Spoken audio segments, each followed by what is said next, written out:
Welcome to Season 2 of Test Those Breasts podcast. I am your host, Jamie Vaughn. I am really excited to continue this journey and mission into 2024 to help shorten the overwhelming learning curve for those who are newly diagnosed or yet to be diagnosed with breast cancer. It has been such an honor and a privilege to be able to connect and interview many survivors, thrivers, caregivers, oncologists, surgeons, nurses, therapists, advocates, and more in order to provide much needed holistic guidance for our breast cancer community. Breast cancer has become such an epidemic, so the more empowered we are, the better. By listening, rating, reviewing, and sharing this podcast, it truly does help bring in more listeners from all over the world. I appreciate your help in spreading this knowledge. My episodes are released weekly on Apple, Spotify, and other platforms. Now let's listen to this next episode of Test Those Breasts. Well, hello, friends. Before we get started on the next episode, I want to remind people, in case you don't remember or you just don't know about it, but the 37th Annual National Cancer Survivors Day Celebration of Life will be held on Sunday, June 2nd, 2024. And on this day, people across the globe will come together to acknowledge cancer survivors, raise awareness of ongoing challenges cancer survivors face because of their disease, and most importantly, celebrate life.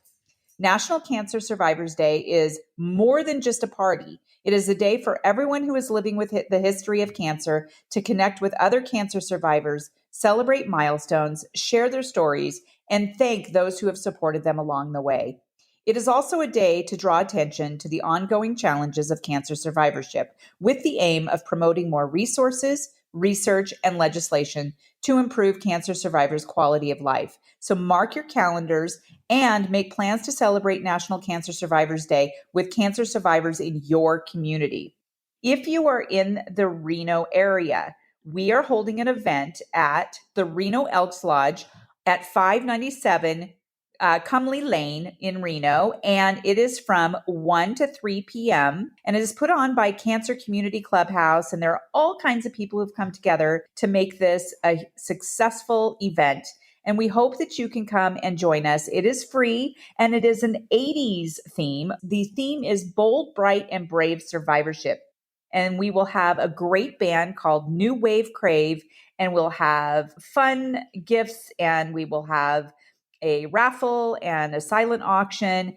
And so we hope that you make it. Again, it's from 1 to 3 p.m., Sunday, June 2nd at the Reno Elks Lodge. And we just hope to see you there.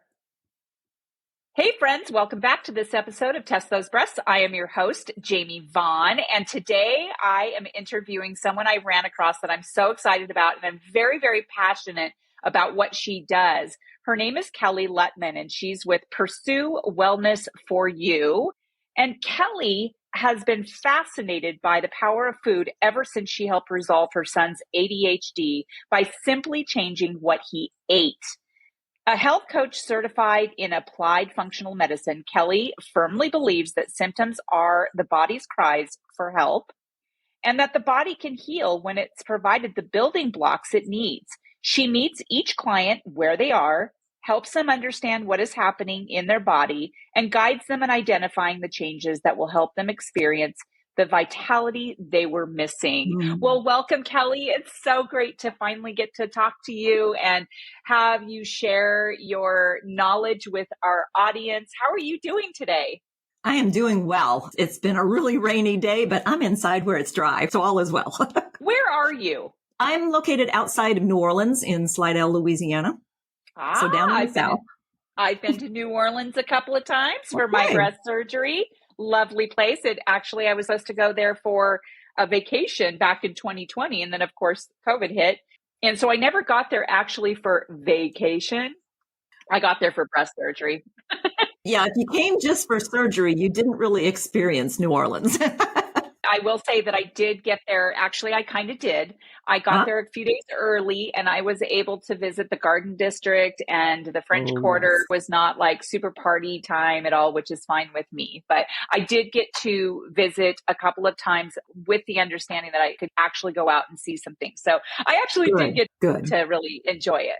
So I'm really excited to have you on because nutrition has been a really big deal to me, really truly throughout my entire life, because I grew up in a family. My dad had 5 gardens in our house. And one of our chores, I don't think I told you this before, but one of our chores was to water the gardens. And I Mm-hmm. remember thinking to myself at the time, it's like, oh, chores, but it was honestly pretty soothing to be able to do that, to water the tomatoes, water the carrots and the strawberries and everything that my dad had been growing. And that's Mm-hmm. how we ate as kids. And so we were not one of those families that ate a bunch of crud that was really bad for you. Every so often, my mom would bring us to McDonald's, and that was like a huge, like, wow. But we never had sugar cereals or anything like that. So I grew Mm. up understanding the importance of nutrition.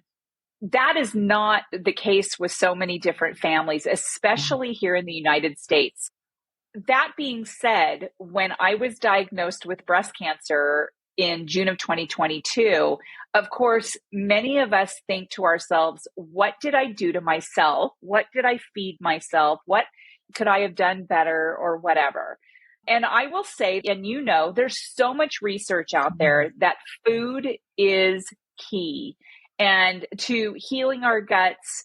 I just learned that back in 2016 when I was diagnosed with Hashimoto's as well. And there were certain things that I just could not eat and things that were better for me to eat.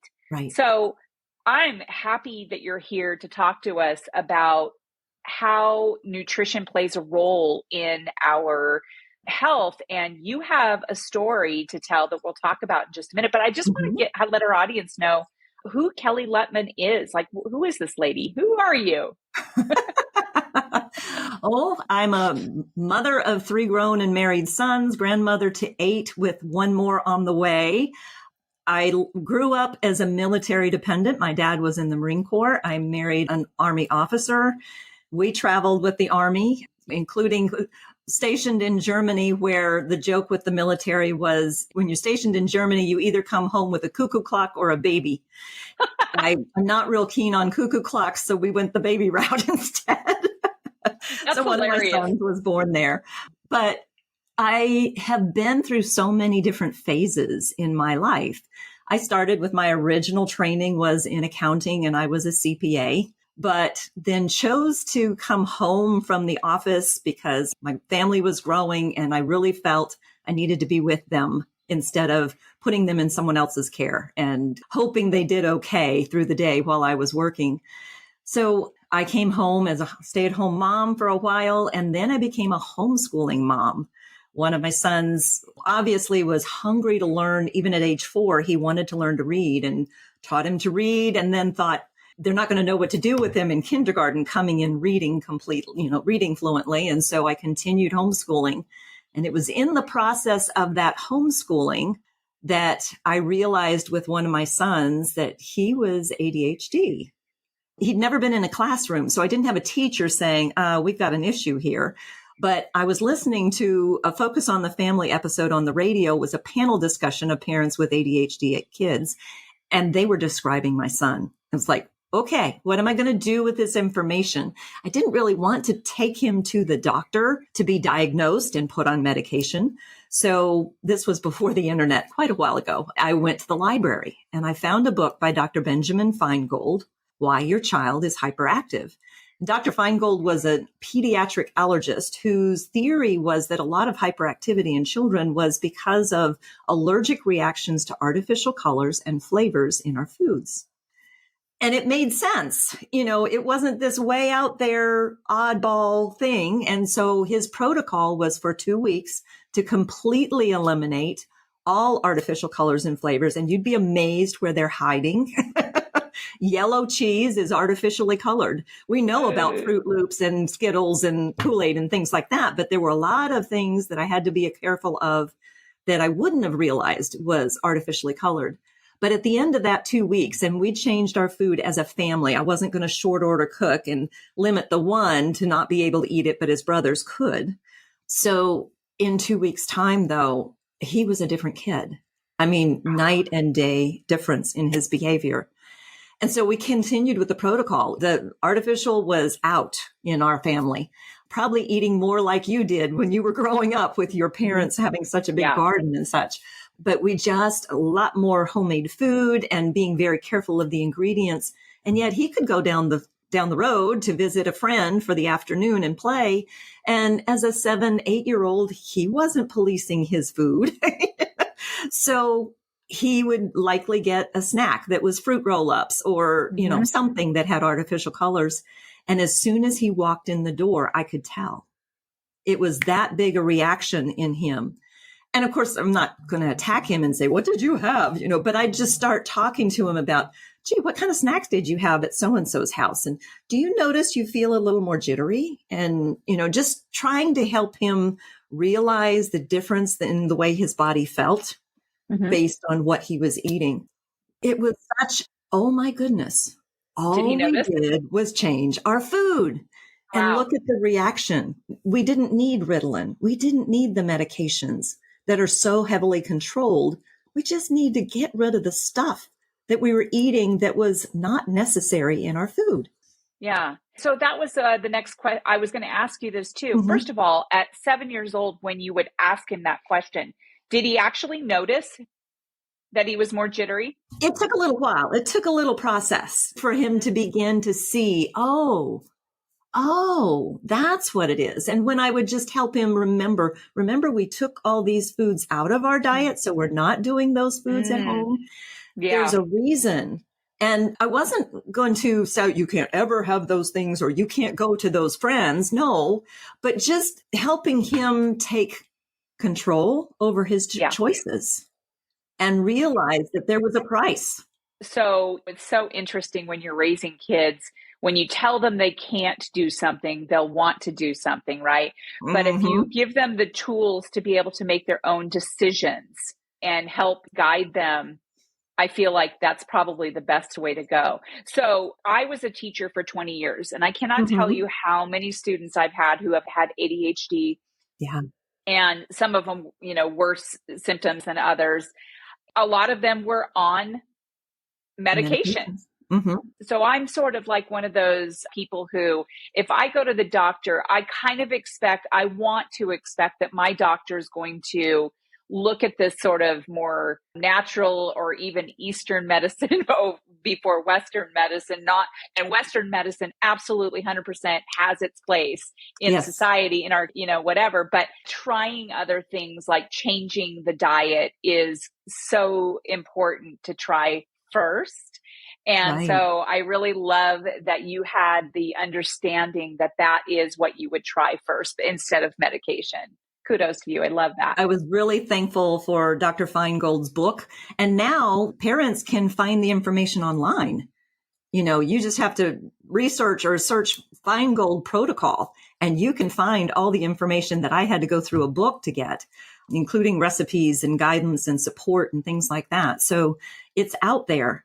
But I will say, mom and dad have to be willing to make the change themselves. Right. For some, they aren't willing to set up that battle initially, to take a stand for it and hold their ground and help their child recognize the benefit it brings in the change in their diet. And it's not easy. We want to let people know that it's not easy. Raising a child is not easy. And a lot of parents they do things because it's easier. We know it's like raising a puppy. Yes. If you're going to do all just the easy things and let them go ahead and just wreak havoc and do whatever, you're probably not going to reap the rewards of a really calm, wonderful, trained puppy. Same with a child. It takes consistency.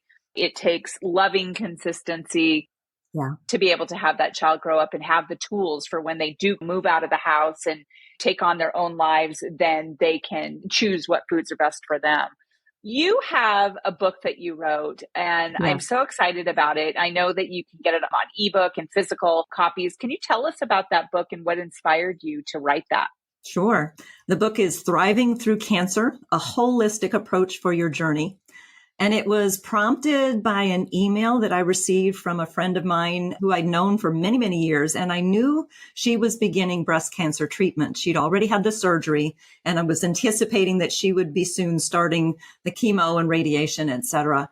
And I got an email from her one day that said, Kelly, I have a binder almost 2 inches thick that's full of all the details of my treatment protocol, what to expect, what's going on, all the things. And I was kind of impressed because I've known other patients in different clinics, I guess, that didn't have that kind of information. But she said, all it says for nutrition is drink Ensure and Carnation Instant Breakfast. Yep. Just reading that just made me squirm. But she followed that with, I known you long enough to know there's so much more, and I need you on my team. And so I coached her, and we would meet as often as she needed. Usually my coaching, I meet with my clients every other week. But for her, she already had a handle on a lot of things. And so we just met once a month, and she did fabulously. I learned from her and she learned from me, but I couldn't let go of that visual of clients, cancer patients being told to drink Ensure and Carnation Instant Breakfast as though that was nourishment. That is not nourishment. It is chemicals. It is sugar. It is synthetic. Your body doesn't recognize it. Even for hydration, it's not nourishment. And so I set about writing the book. Initially, I was just going to write the nutrition part of it. And then I thought, no, the whole person goes through this cancer treatment. And I needed to incorporate guidance for body, mind, and spirit to be able to really, my focus is how do you support the rest of your body that's going through the treatment? Because the medical team is usually pretty good at dealing with the cancer itself. But I interviewed over 25 people that were currently in cancer treatment before I started writing the book and finding out what they were told, how they were guided, what information they wish they knew. And I was shocked at how few received true guidance for how to support the rest of the body, because the whole body gets the treatment. Yeah. And it's intended to hit the 1 or 2% of you that's got cancer, but the whole body gets the treatment. And if you don't support that whole body, it struggles. From what I remember, I think they have you drink those because of the protein. They want to make sure you're getting enough protein. I'm primarily plant-based. I eat some things like some fishes and things like that. Fish, not fishes. Mm-hmm. But I eat a lot of plant-based type stuff. And I remember when I was going through chemo, I had developed this anemia. Mm-hmm. And I didn't know much about anemia other than this iron deficiency type anemia. I didn't realize there were other types of anemia. Mm-hmm. So in the end, it turned out to be a completely different, it was aplasia anemia. I can't remember exactly what it's called, but it's when another tumor was putting off antibodies that thought that my red blood cells were dangerous and were attacking them as they were being produced. So I had a ton of blood transfusions starting from, it was like around September during my treatments and then forward. And I think the chemo had tipped it off. I think it made it start doing that. But my oncologist kept telling me to go home and eat a big steak. And I looked at her and I said, but I'm plant-based. I don't eat steak. And she goes, you need to go home and eat a big steak. And I thought to myself, you can't tell someone who's plant-based to go home and eat a big steak, and it turns out that you can actually get the nutrients that you need from plant-based foods and things like that. But it turned out it wasn't that kind of anemia anyway. So what I do know is that doctors, those kinds of doctors, usually get a semester of nutrition education, like if that. 3 hours. 3 hours of nutrition, not a whole semester. They get very little nutrition. I was really excited that when I first saw my first surgeon that put my port in and everything, she actually talked to me about nutrition. So I knew that she had more education about nutrition than other surgeons or oncologists or radiologists and things like that. So it is important, I know, to bring someone in that can teach you about nutrition. And this is exactly what I did at the very beginning. I reached out to someone, he's actually out of Australia, Eddie Enever. and I've interviewed him on the show as well. And he really helped, number one, pull me out of the darkness mentally, Mm-hmm. because I was really struggling before I had to start chemo. And I recognized that I needed help. And I Yeah. also am happy to say that he helped me through the treatments nutritionally as well, and what kind of foods to eat before, during, and after Right. the actual treatment. And so I get all geeky about this kind of stuff. But it's important. It's foundational for the body. Yeah. That's where the body gets the building blocks it needs through the food we eat. And if your food is highly processed and very chemicalized, that's not building blocks for the body. Your body needs nutrients in as close a form as possible to the way it grew, whether on hoof or in the ground. It's just important. What do you suggest to people? Because access to these good foods is really Yeah, hard for some people. it Is there is. any kind of advice that you can give for people like that? There are challenges for people who live in what they call a food desert, where it's very limited. You don't have a lot of access to grocery stores where you can get the fresh produce, or farmers markets. In that case, I would prioritize ordering maybe some of the meal prep kits that are specifically whole food. Oh, You really want to be careful which prep company you're going for. And are they sending you real food, or is it packaged stuff? I tell my clients, if something is packaged in a box or a plastic bag or something and designed to be able to sit on the grocery store shelf or in a vending machine for an indefinite amount of time and not look any different, it's dead. It's got nothing to offer your body to make it live. If no self-respecting bacteria will eat it, why should you? right. I would love to be able to pick your brain about what companies out there that you would recommend. I've been ordering some things from a company called Sprinly. Mm-hmm. I don't know if you've ever heard of them. That's one I have not heard of. No. They're out of somewhere in the Midwest, I want to say, but every time I've gotten it, it's all been very fresh. But I would love to be able to pick your brain on that, because that's such a great idea. If we know where the source is, Mm-hmm. and things like that. But I just know for some people, it's like, well, I don't know how to get that, or that's too expensive, or whatever. And I'm thinking to myself, your body is worth a million, Yes. more than $1 million, whatever dollars. That what you put in your body is so important. So people are so good at spending money on things that they probably shouldn't be spending money on, and Yeah. not spending money on what's good to put in their bodies. And so to people who actually say, I can't afford that, what are you spending your money on that is not serving you Right. nutritionally? Yes. Yes. to keep And you thinking in alive. terms of the food that is inexpensive, the 99-cent meals at McDonald's or wherever. I look at one of the chapters in my book is talking about the colors of the food you're eating. And if you picture back in those days in your childhood when you got to go to McDonald's and you opened up that meal that you got, when you took it out of the wrapping, what color was the food? Brown and white, maybe. Unless you added ketchup and mustard, then you got some extra color.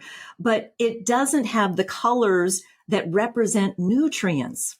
The colors you see in the produce department of the grocery store are showing all the different nutrients that those different foods can provide. And different colors are different types of nutrients, and your body kind of needs them all. So looking at how are you choosing food, the things that we pick frequently, and, before changing our diet as a family, I was buying packaged meal prep things and, stuff, hungry, what was it? Different meal Hungry, kit, yeah. What is that? Hungry? Well, I can't even think of what the name of it. Anyways, oh my God, I wouldn't think of doing it now, but those are made with ingredients that are heavily subsidized by the government, which makes them cheap. Hungry root. Could be that, I can't even remember now. I'm not sure that that's it exactly. It was just a package. You added the meat to it and made a whole meal for 4 or 5 or so. Anyways, what is inexpensive, what we think of as affordable in our food, is usually flour-based, because the wheat and the grains are heavily subsidized by our government. So they're cheap, and they use those as the foundation of our foods and our meals, but they don't provide nutrients.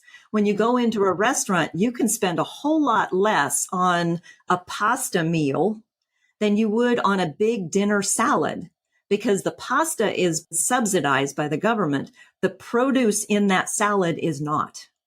And so either growing your own at home is a great way to do it, or just deciding that your body is worth it through this battle, and you need to put your money into the real food that is going to nourish your body, and you actually won't need as much of it as when you eat the processed food that doesn't sit long in your body. It gets processed and eaten very quickly and digested, and then you're hungry again. But when you eat the real food, even if it's grains, whole grains, brown rice instead of white rice, and quinoa, and using multi-grain foods, is so much better for your body than the heavily processed, super easy to chew and digest, Wonder Bread. I always wondered about a bread that you could peel the crust off of and roll it into a ball, and it's stuck that way. What is that? Oh, that's hilarious. Yeah. So we never got Wonder Bread when we were kids. So I didn't either. We got whole grain. We got whole wheat, whatever. My mom used to go to the company Oro Wheat and get breads from down there. And I don't even know if those are even any good, but they were better than Wonder Bread. She would not buy us those, or sugar Cheerios. Oh, yeah. Yeah. The key, if you're going to eat bread, and I don't highly recommend it because usually it processes very quickly to sugar in your system, and a cancer patient doesn't need to be adding sugar to the system. But the key is to look at the fiber content. I just laugh, and I grew up on Cheerios when I was little. And you look at the Cheerios box and it talks about 24 grams of fiber, whatever. That was at the beginning of the manufacturing process. When you look at the nutrient ingredient label on the side of the box, there's not even 1 whole gram of fiber per serving in that produce. Oh, I didn't even know that. And bread is commonly that way too. So I tell my clients, if you're going to eat bread, make sure it's 3 to 5 grams of fiber per slice, so that it's at least a little bit slower in turning into sugar in your body.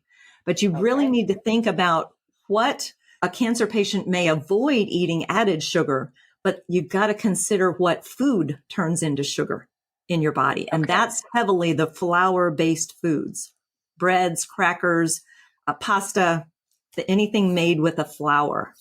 I want to talk about how you support cancer patients. So like once the cancer is found and the medical team jumps into action, what other means of support are there for cancer patients? What do you do to help them? I try to provide a voice of reason. A voice of clarity for someone who's in the midst of, oh my goodness, I'm dealing with cancer and they want me to do this and they want me to do that. I had a good friend of mine was diagnosed a month ago, and she said all this setup, she wasn't working at the time. And she said, it's a good thing I wasn't, because in all the initial appointments, she said, it's a full-time job to be a cancer patient. It really is. Oh my goodness. Yeah. Talking to her and learning from her and hearing what her experience has been, I totally understand that. But there needs to be the voice on the other side of the medical community who's saying, how are you supporting yourself at home? What are you eating? What are you doing to calm the fear that rises up and shuts you down, shuts down your reasoning and your willingness to make a decision and say, no, that's not for me, or I need more of this. Someone who's coming in and saying it's okay to feel those feelings, but let's work through and process them and then come to a place of, you're going to prioritize you in this. You have a real focus. Like my friend said, it's a full-time job. You need to devote yourself to the project of coming through this and doing so in a way, people said, how come you titled your book Thriving Through Cancer? How can you thrive through cancer? Well, thriving doesn't mean sitting on the top on clouds eating bonbons. It literally means to grow and expand. When you think of failure to thrive in infants, it's their failure to grow at an expected rate. But you can thrive through cancer despite the rough days when you are making a choice to prioritize yourself, to choose the foods that will nourish your body, to have time outside and grounded and in nature to restore your spirit, your soul.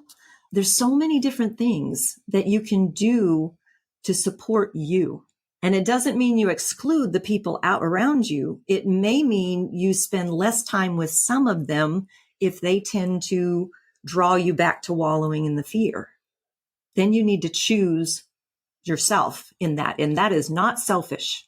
That is not at all selfish. That is protective of you in this time. You may need to just say, I need to spend less time with that person, and I need to draw people around me that believe and help me hold that vision for my positive future. Yeah, there's a lot of misunderstandings about what thriving means. I mean, for me, it's like a no-brainer. Even during cancer, if somebody says, I want you to thrive through this, that would make total sense to me, even though I was in a very fearful and mad and all the emotions. But I really learned a lot about creating boundaries. Yes. Yes. I learned how to accept help. Because I always felt like I was always the one to support people and do things for other people, meal train or GoFundMe's or, or gifts or showing up or whatever it is. And this was the first time that I really, really needed people, except for after my mom died in 2019. I needed that support then, but I really had to suspend my feeling of I shouldn't, need that support. And so first that, but also creating boundaries and surrounding myself with people that made me feel good and that they were supportive and things like that. Yeah, I just think that's such a great piece to what you do. So tell me more about the stresses experienced by cancer patients and ways you guide them to manage them. So when you ask, what are you doing for yourself? What kind of ideas? And I know you talked about getting out in nature. What does that piece of the program look like? That piece is just encouraging you in beginning to explore and learn what nature does for us. Getting outside, and I live in South Louisiana. It is hot. We're going to be in full heat next month and then miserable heat through October. But it still benefits to get outside for a walk, to get outside in an area that's surrounded by trees. I've had one client that was in the city and she said, trees are not real common here. What do I do then? And I said, find a park with one tree and sit under that tree. Just sit there. It sounds a little woo-woo, but let that tree nourish you in a way you didn't know it could do. But being in the midst of, I love walking on, we have areas that were reclaimed from former railroad tracks that are now walking trails in our areas. And it's all wooded. It's all delightfully immersed in without it being muddy, which is nice. But being able to walk out in nature, if you're near a beach, walking on the beach is so invigorating. For some it's struggle. We've got to find what fits you individually. But there's an aspect with beach walking or even walking in grass that's called grounding. And it literally is an energetic exchange between the earth and our bodies that can reduce pain, that can calm stress, that can do so many simple things by just being out walking. One of my clients walked her dog multiple times during the day. She said she was walking 3 miles a day, average. Some of it walking her dog, some of it just out walking by herself. And that was part of her recovery, part of her treatment care program for herself. But I encouraged her sometimes, when you go out walking, if you get into a grassy area, kick your shoes off and walk barefoot while you're walking the dog. And you will get more benefit than if you're actually concrete will convey the electrons, but it's just not as nice to walk on barefoot. No, and you want to make sure you don't step on a bee or anything like that. Well, that's true. And I had another client that I actually talked about her in the book where, she lived near me, but closer to the swamp. And she said, yeah, we've got grass in our yard, but it's not something I want to walk in because I don't know what creepy crawlies are in there. So she would sit 15 to 20 minutes a day on the concrete slab under their house because our house was raised for flood risk. And she would just sit with bare feet on the concrete. And that would give her the benefit of the pain relief from the concrete connection, from the exchange from the earth without having to worry about the creepies that were in her grass. That's so funny. I was diagnosed a week after I retired from the school district here. Wow. It was like something else. Nope, you're not going to retire. You're not going to do the things that you thought you were going to do this year. We're going to do this instead. Mm-hmm. My husband and I made a plan, and we planned it at the very beginning. Every 3 weeks, we would go camping. And so I would have my treatment the first week. I'd feel horrible, blah, blah, blah. Second week, I was feeling a little bit better, not great. But we always planned to go camping that third week because that was the week higher week before the next treatment. Yeah. Yeah. And so we would go somewhere different each time that we hadn't been to before. And we would spend a good few nights there and just paddle boarding, walking on the beach, just hanging out at the campsite. And I think a couple times we went golfing and things like that. I will say that it really did help so much with my mental health and all of that. And I had completely stopped drinking. I had cut down on, because I know this is a big part of it too. I'd cut way back on my drinking before I ever even got breast cancer because I was going through a weight loss type thing. I wanted to cut back like significantly. And so I didn't drink any alcohol during my cancer at all. I will have a little something here and there, but it's very rare now. I would consider myself primarily a non-drinker, but if I go over to some friend's house, I'll have some wine with them or whatever, but it's not like 5 glasses of wine. Because I just know that alcohol and sugar and all of that is definitely not good for us. I would love to know, okay, I'm going to put you on the spot here and you can tell me if it's too much on the spot. Do you have a favorite excerpt that you've read from your book? There are several different excerpts that really touch me, but I think one of them was, there's a chapter called Working Behind the Lines. And it's still in the nutrition discussion, but talking about it in terms of back in World War II, the Russians were faced with the Nazis coming in to attack, and they were greatly outnumbered by the Nazis. And their way, they actually came out winning, but the way they did so was snuck behind the Nazis' lines and broke off their supply from the motherland. So the whole idea of that chapter is sharing nutritional ways that you can cut off the supply for the tumor so that it's not well supplied further growth. One of those is eating mushrooms. There are many types. There's the mushrooms I grew up with, the white button mushrooms and stuff. And nowadays we're much more aware of shiitake and lion's mane and a variety of medicinal mushrooms. Turkey tail and lion's mane are very good if you've got access to them. But even if you have the old white button mushroom, preferably fresh, not canned, mushrooms contain not sure what the term is for them, but they cut off angiogenesis, which is the growth of new blood vessels to supply a tumor.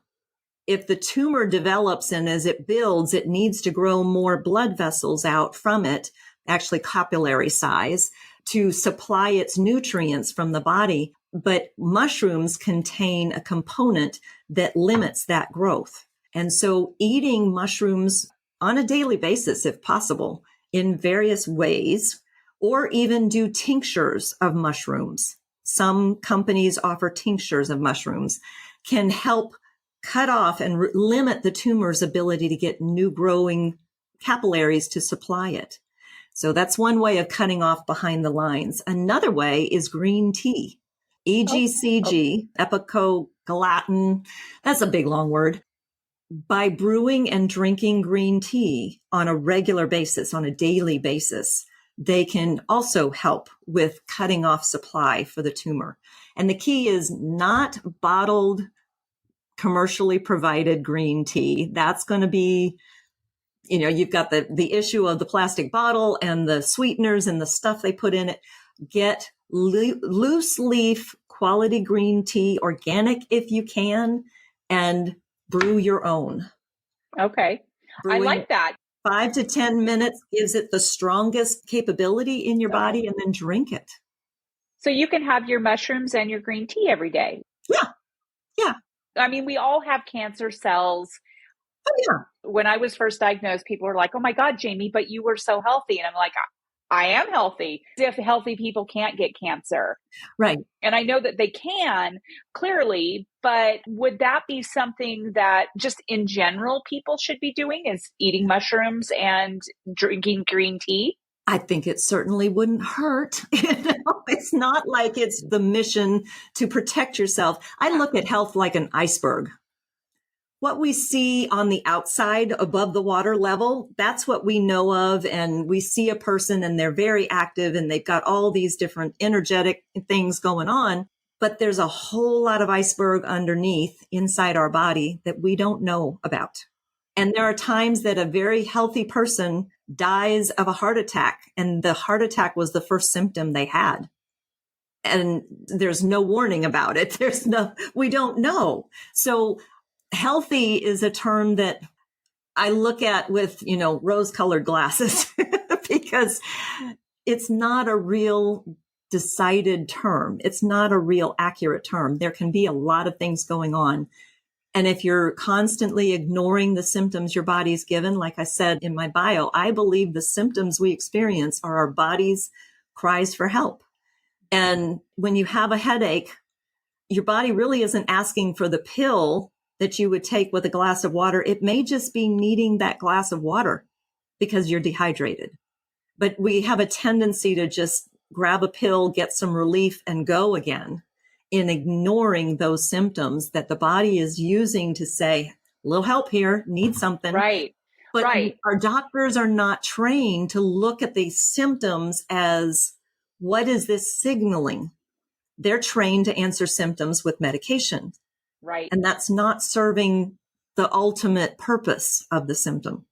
It's interesting that you talk about headaches, because I've been getting these headaches for the last 2 months, and I am not a headache person. Mm-hmm. And I am well hydrated. I drink water all the time. I'm addicted to water. I always have my water with me. I went into my GP, and I've been actually seeing a functional health doctor for the past few months. And we've been finding out what my food triggers are. And this is when we discovered that I needed to not be eating gluten because I have Hashimoto's, and anyone with an autoimmune should not even be eating gluten at all. But I feel like no one should be. And like you said in our conversation before, in America, no one should be eating gluten. That being said, I went to my GP, and she did a bunch of tests and things like that to kind of determine, but she's like, I want to be really sure. So she actually ordered an MRI. Now, one of the things that when you go through cancer, you're fearful, right? It's like, oh my God, I must have a tumor on my brain because I'm having these headaches. And that is terrible, a terrible feeling. And my whole body, though, wasn't feeling well. So she did an MRI. The MRI turned out fine. Good. Nothing of importance. My functional health doctor, I described to him what was happening. He goes, that sounds more like a tension headache. He says, and he talked about the vertebrae and all this stuff. And so, yes, food plays a role, but also the vertebrae could be need a little adjusting or whatever. Well, and even looking at magnesium levels, a lot of Americans are depleted in magnesium. They don't recognize it. But there are different types of magnesium. So we think, I need to get magnesium. So I go and I pick up whatever we find in the grocery store or whatever, and it's magnesium citrate. Well, different forms of magnesium are chelations with different aminos.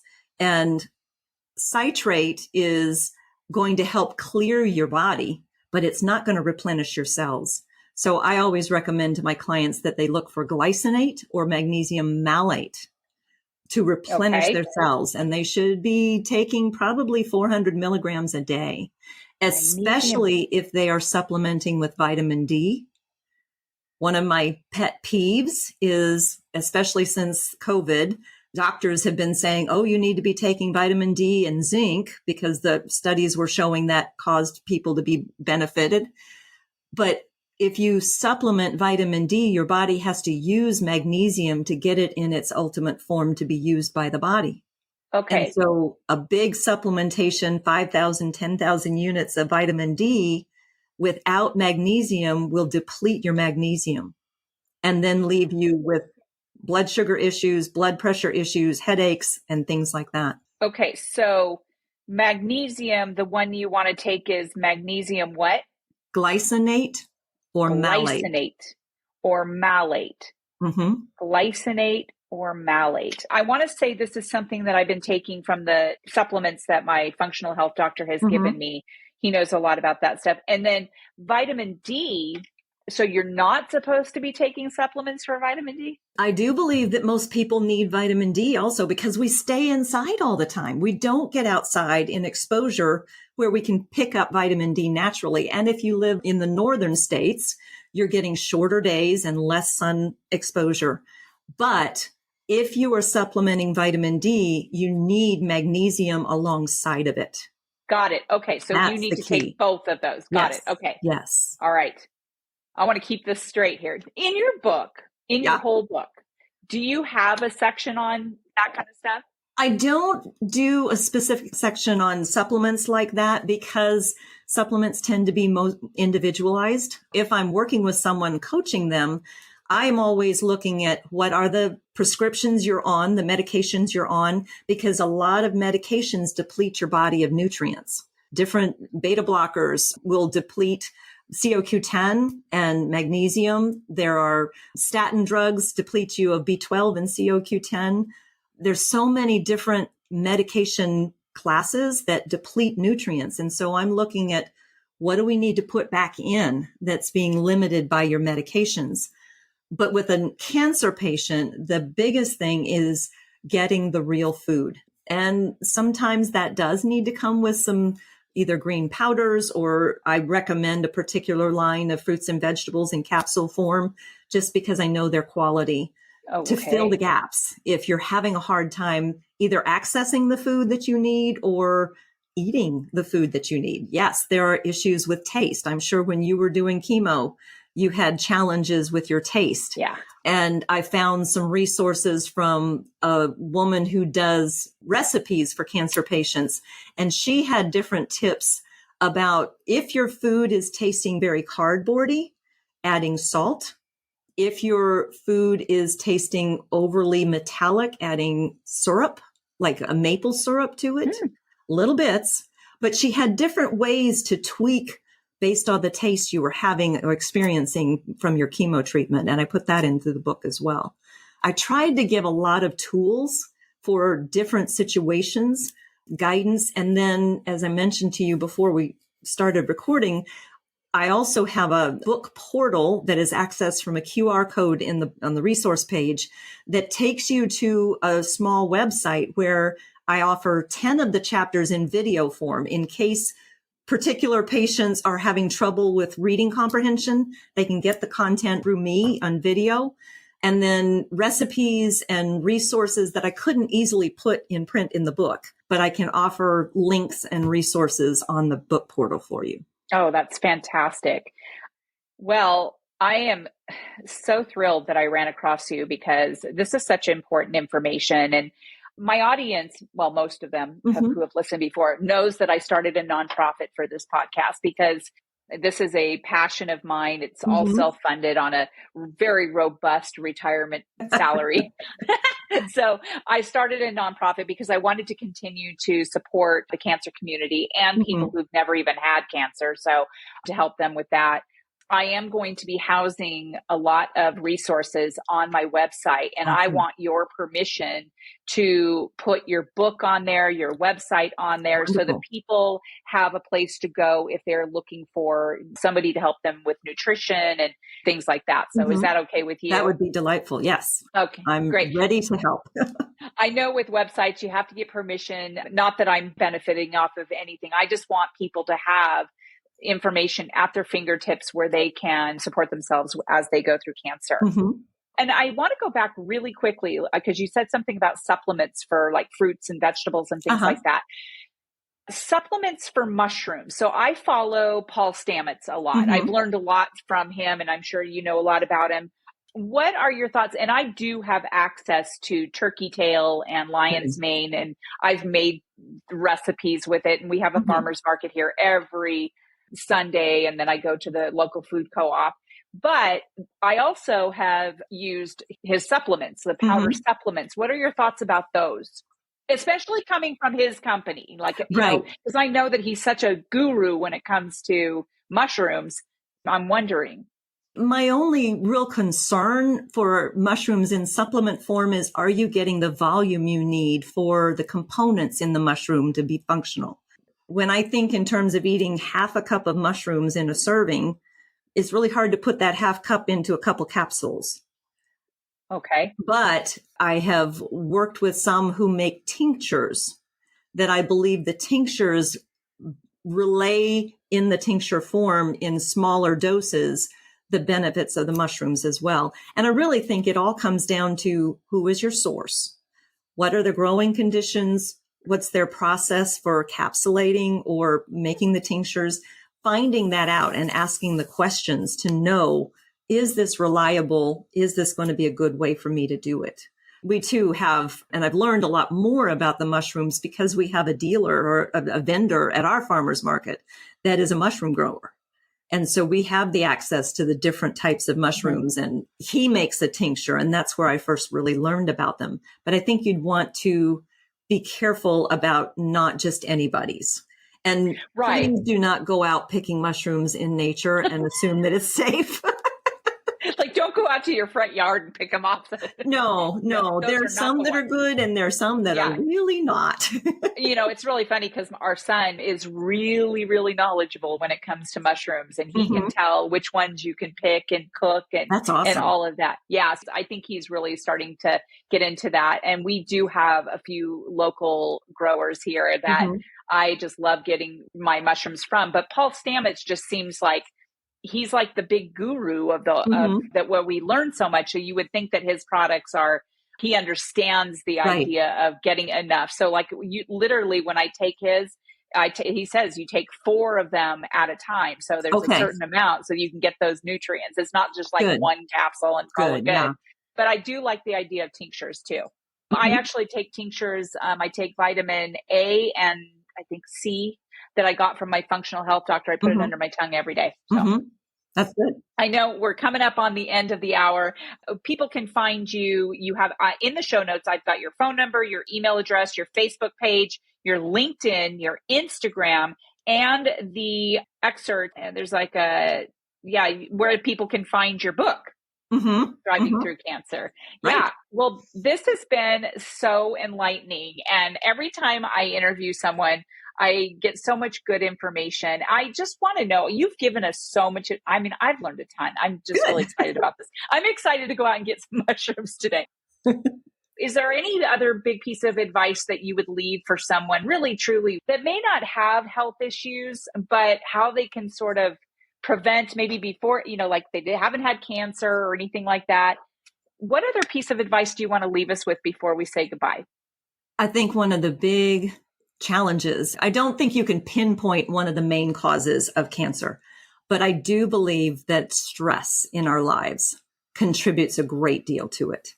And so taking the opportunity on a regular basis, even if you set an alarm every couple hours through the day, to just stop and breathe. Go to my website, look on the blogs, and look under breathing. I have several blog posts about breathing patterns that you can use to calm your body. And it only takes a few minutes. In fact, you don't want to do deep breathing exercises extended, because when it's your first few times, you could get hyperventilated. But breathing to calm your body. We don't take the time to breathe, to drink water, and to sleep the way we need to. And all of those are key for our body's functioning, for proper recovery, for proper reset in our bodies between each day. And when we will give ourselves that gift, we will have a better life, I really believe. I love it. I really believe stress has a lot to do with it too. Eddie Enever told me at the beginning of my diagnosis that we all have cancer cells. Mm-hmm. And what happens is, there's a whole myriad of things that could happen, like even 4 or 5 years prior. Like for me, my mom died in 2019. And then we had one thing after another happening for the next several years. It just sort of creates this perfect storm for cancer to strike. And so stress, I am so convinced that that is a big part of what happens. Yeah. Well, thank you so much, Kelly. This has been such a pleasure. I really appreciate your time, and I'm excited to put your information on my website so people have a place to go to learn more about nutrition, to learn more about how to handle their stress. And you have a great book, and I know we'll be in touch. And so thank you for being here. Thank you for having me. I appreciate the opportunity to share with your audience. You are so welcome. And to my audience, I really appreciate your being here on this episode of Test Those Breasts. I do want to remind people from the Reno Sparks area that we have a Survivors Day celebration at the Reno Elks Lodge on June 2nd from 1 to 3 p.m. And there will be a registration link in the show notes so that you can sign up. And I'm part of the planning committee, and it's going to be amazing. And it's an 80s theme. And so I hope that you all can make it from the Reno Sparks area. If you're outside of the Reno Sparks area, it's still Survivors Day. So there's something that may be in your community. So again, thank you for joining us. And we will see you next time on the next episode of Test Those Breasts. Bye for now. Friends, thank you so much for listening to this episode of Test Those Breasts. I hope you got some great, much needed information that will help you with your journey. As always, I am open to guests to add value to my show, and I'm also open to being a guest on other podcasts where I can add value. So please reach out if you'd like to collaborate. My contact information is in the show notes. And as a reminder, rating, reviewing, and sharing this podcast will truly help build a bigger audience all over the world. I thank you for your efforts. I look forward to sharing my next episode of Test Those Breasts.